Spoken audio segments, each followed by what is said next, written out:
మీ మోకాల నొప్పులకు ఎటువంటి సర్జరీ లేకుండా ఎపియాన్ పెయిన్ క్లినిక్ అందిస్తున్న అత్యాధునిక చికిత్స. సో థైరాయిడ్ క్యాన్సర్ అనేటువంటిది ఫస్ట్ నేను చెప్పాల్సుకున్న పాయింట్ ఏంటంటే, భగవంతుడు ఒకవేళ ఎవరికైనా ఖచ్చితంగా క్యాన్సర్ ఇస్తాను, మీకు ఏ క్యాన్సర్ కావాలంటే థైరాయిడ్ క్యాన్సరే కోరుకోండి. ఎందుకంటే చాలా మంచి క్యాన్సర్, అంటే ట్రీట్మెంట్స్ చాలా బాగున్నాయి.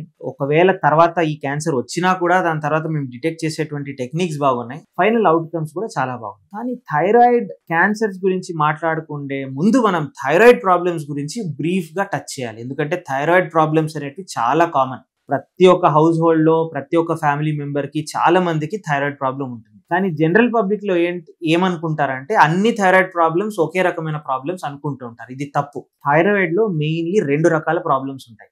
ఒకటి బయోకెమికల్ ప్రాబ్లమ్స్, అంటే మన బ్లడ్ లో ఉండేటువంటి thyroid hormone levels up and down ఉండొచ్చు. సో మన బ్లడ్ లో ఉండేటువంటి థైరాయిడ్ హార్మోన్ లెవెల్స్ ఎక్కువ ఉంటే అది హైపర్ థైరాయిడిజం అంటారు. దీనికి మందులు ఇచ్చి తగ్గించే ట్రీట్మెంట్ ఉంటుంది. ఒకవేళ మన బ్లడ్ లో ఉండేటువంటి థైరాయిడ్ హార్మోన్ లెవెల్స్ తక్కువ ఉందనుకోండి, చాలా కామన్ ప్రాబ్లం. తక్కువ ఉంటే మనం బయట నుంచి థైరాయిడ్ టాబ్లెట్ అనేది వేసుకోవచ్చు. సో మన బాడీలో ప్రొడ్యూస్ కాని థైరాయిడ్ హార్మోన్ అనేది బయట నుంచి వేసుకోవచ్చు. ఇది హైపోథైరాయిడిజం అంటారు. చాలా కామన్ ప్రాబ్లం, చాలా మంది మహిళలకు ఉండే ప్రాబ్లం. కానీ ఇవి 2 కూడా బయోకెమికల్ ప్రాబ్లం. అంటే మన నెక్ లో ఉండేటువంటి థైరాయిడ్ గ్లాండ్ లో ఎటువంటి ప్రాబ్లం లేకపోయినా కానీ ఈ బయోకెమికల్ ప్రాబ్లమ్స్ అనేటువంటివి రావచ్చు. దీనికి most common cause autoimmune disease ఉండొచ్చు. అంటే మన ఓన్ బాడీ మన కొన్ని ఆర్గన్స్ ని డిస్ట్రాయ్ అయ్యేటువంటి ఒక డిసీజ్.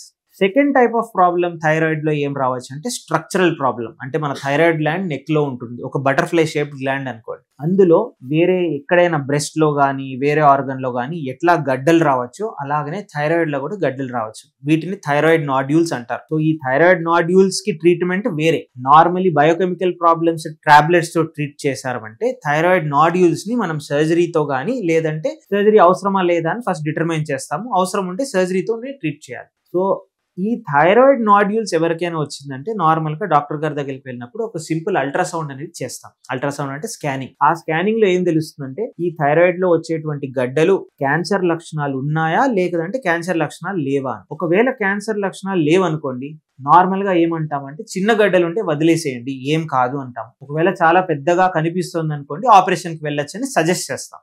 అదే ఆపోజిట్, ఒకవేళ క్యాన్సర్ లక్షణాలు ఉన్నాయనుకోండి, అప్పుడు చిన్నదైనా పెద్దదైనా better to go for a surgery. ఎందుకంటే సర్జరీతోనే ఫైనల్ డయాగ్నోసిస్ అనేది మనకు వస్తుంది. స్కాన్ లో మనకు ఓన్లీ క్యాన్సర్ లక్షణాలు ఉన్నాయా లేదా తెలుస్తుంది. దాని తర్వాత FNAC అంటే ఒక నీడిల్ టెస్ట్ అనేది ఉంటుంది. ఆ నీడిల్ టెస్ట్ లో కూడా క్యాన్సర్ లక్షణాలు ఉన్నాయా లేదా అని తెలుస్తుంది. ఒకవేళ స్కాన్ లో కూడా క్యాన్సర్ లక్షణాలు ఉన్నాయి, ఆ నీడిల్ టెస్ట్ లో కూడా క్యాన్సర్ లక్షణాలు ఉన్నాయి అనుకోండి, ఖచ్చితంగా హెమీథైరాయిడెక్టమీ కానీ టోటల్ థైరాయిడెక్టమీ కానీ ఈ సర్జరీ అనేది చేస్తాం. సో మోస్ట్ కామన్లీ మా దగ్గరకు వచ్చేది thyroid cancer patients advance stage లో రారు, అర్లీ స్టేజెస్ లోనే వస్తారు. ఎందుకంటే థైరాయిడ్ గడ్డలు నార్మల్ గా విజిబుల్ గా ఉంటాయి, లేదంటే జనరల్ హెల్త్ చెకప్ లో అల్ట్రాసౌండ్ చేసినప్పుడు తెలుస్తాయి. అప్పుడు ఒక చిన్న నీడిల్ టెస్ట్ చేసిన తర్వాత మనకు తెలిసిపోతుంది. అప్పుడు అర్లీ స్టేజ్ లో మేము డయాగ్నోస్ చేసి థైరాయిడ్ సర్జరీస్ అనేవి చేస్తూ ఉంటాం. ఇది చాలా ఇయర్స్ నుంచి చేసేటువంటి చాలా కామన్ సర్జరీ, చాలా సెంటర్స్ లో కూడా చేస్తున్నారు. కానీ ఒక చిన్న అడ్వాన్స్మెంట్ మీకు తెలియాలి. నార్మల్ గా థైరాయిడ్ సర్జరీ అంటే గొంతులో పెద్ద కాటు ఉండి చేసేవాళ్ళం. నేను ట్రైనింగ్ పీరియడ్ లో కూడా అలాగనే నేర్చుకున్నాను. కానీ ఇప్పుడు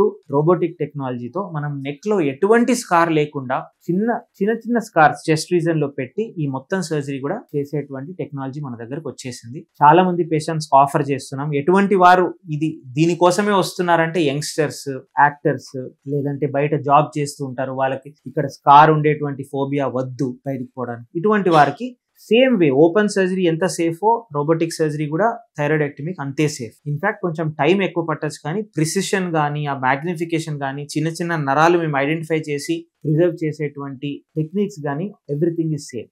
ఇది మీరు గుర్తించుకోవాలి. కానీ అన్ని థైరాయిడ్ క్యాన్సర్స్ అర్లీ స్టేజ్ లో ఉంటాయంటే లేదు. కొంతమంది చాలా ఇయర్స్ థైరాయిడ్ గడ్డల్ని నిర్లక్ష్యం చేసి స్కూల్ ఏజ్ లోంచే థైరాయిడ్ గడ్డలు ఉండొచ్చు. వారు ఏమనుకుంటారు, ఏం కాదులే, ఎందుకు డాక్టర్ గారి దగ్గరికి వెళ్ళాలి. And in fact this has happened. ఒక పేషెంట్ తో కూడా స్కూల్ ఏజ్ టైం నుంచే థైరాయిడ్ గడ్డలు ఉన్నాయి, క్రికెట్ ఆడుతుండేవారు, అందరూ చెప్పేవారు, బట్ హీ నెవర్ వెంట్. ఇప్పుడు ఏజ్ 25, 28 ఈ టైంలో వచ్చిన తర్వాత మేము స్కాన్స్ అన్ని చేసిన తర్వాత ఆల్రెడీ థైరాయిడ్ నుంచి అది లంగ్ లో ఆల్రెడీ స్ప్రెడ్ అయిపోయింది. అయినా కానీ సర్జరీ చేసిన తర్వాత రేడియో యాక్టివ్ అయోడిన్ అనేటువంటి కీమోథెరపీ కాదు ఇది. రేడియో యాక్టివ్ అయోడిన్ అనేది ఒక టార్గెటెడ్ థెరపీ.